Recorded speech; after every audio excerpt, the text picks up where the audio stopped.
YouTubers! Mike Martin's here, Mike Martin's channel. I got a bombshell of an article for you guys. I've been reading this, I've been talking about London, and I've been talking about the mass exodus of people in London moving to Middle England and Ireland and Scotland to other more affordable places, and then driving up the housing prices in other areas.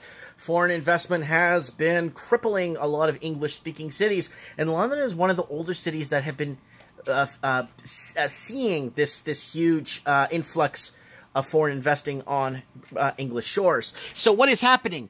House prices in London, London's most exclusive districts fall by up to 25% as buyers put off making offers until Brexit deadlock is cleared.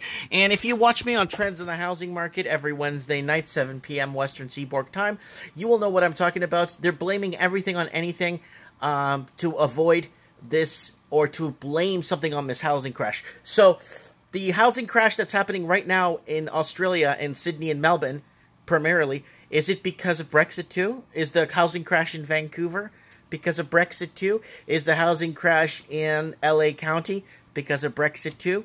And Seattle, is that Brexit too? Maybe it's Brexit. You never know. Maybe Brexit's affecting every English-speaking country on the planet. Yeah, it's trying to better England is gonna, I think, make England better if it separates, but that's another discussion for another show.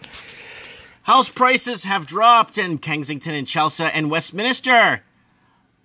Other upmarket areas in the capital, such as Hammersmith and Fulham and Cadman, have had falls of more than 10%. A Belgrave Square home sold for $60 million after it was listed for $100 million. So prices are going down. Who's going to buy you £100 million for a house? Give me a break. House prices in some of the most expensive areas in the capital have fallen up to a quarter over Brexit uncertainty. Again, they're not discussing here unaffordability by the middle class, unobtainability to secure the financing, and in London and England now they want to even lower rates even more. Hey, let's do 100% loan to finance. Let's get these homes sold. Let's do 100% loan to value. Yeah, you don't have to put nothing down. Just sign on the dotted line. Sign your life away. London homes on the market in Kensington and Chelsea, the cities of Westminster, have been reduced dramatically over the past year as higher taxes and Brexit dampens demand, a study found. The average house value in the exclusive postal codes have fallen up to £500,000 in the year to November, according to Your Move. On average, London's 10 most expensive boroughs are down 9 points. Other upmarkets in the areas in the capital, such as Hammersmith, Fulham, and Camden, have had falls of more than 10%. The estate agency said price reductions in some prime properties have been far greater. A 5-story mansion in Belgrave Square sold for $60 million in December, despite having been listed for $100 million. Oliver Blake of Your Move said, due to political and economic unrest, it is understandable why buyers and sellers may be taking a wait-to-see approach to the property market, but in turn, as demand wavers, it means that the property may become more affordable to more people. Why? Because restrictions from foreign capital coming into the UK have stopped to pretty much to a snail's crawl, to a crawl of a snail, and with tensions and sanctions on China and tensions and again with the US in this political and economic war we're in right now. Face it, people, we're in an economic war. When the average Londoner that works 2 jobs has to couch surf, and one of his primary jobs is a school teacher, and he has to couch surf because he can't afford rent, we got problems, and this is economic warfare, where the middle class is completely bought out of the market, and the middle class is the class that built and created the infrastructure that we live in today. So 10 biggest losing boroughs, here they are.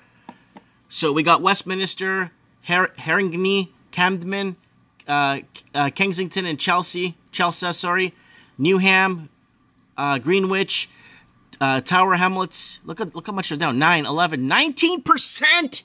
Where is this? Hammersmith and Fulham. Why? I'll tell you why.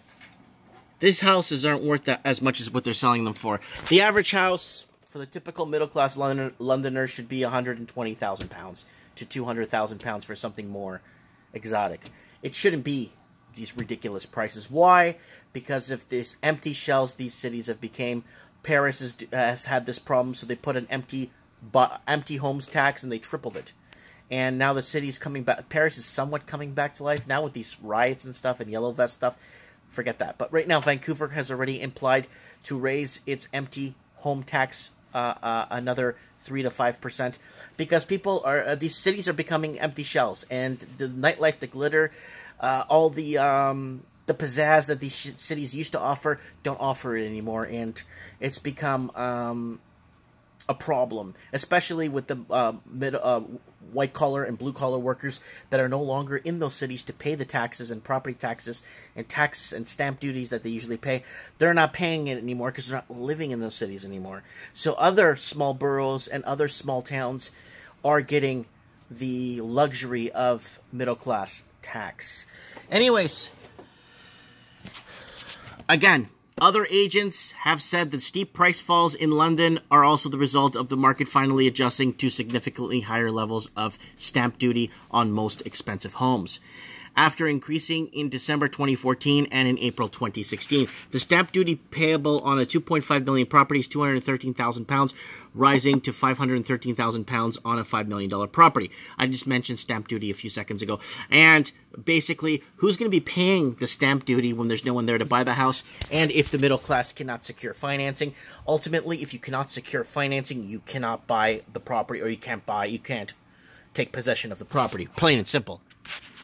Your move. Britain's biggest estate agent said that the market outside London remained subdued, with house prices in England and Wales up 0.6% over the year.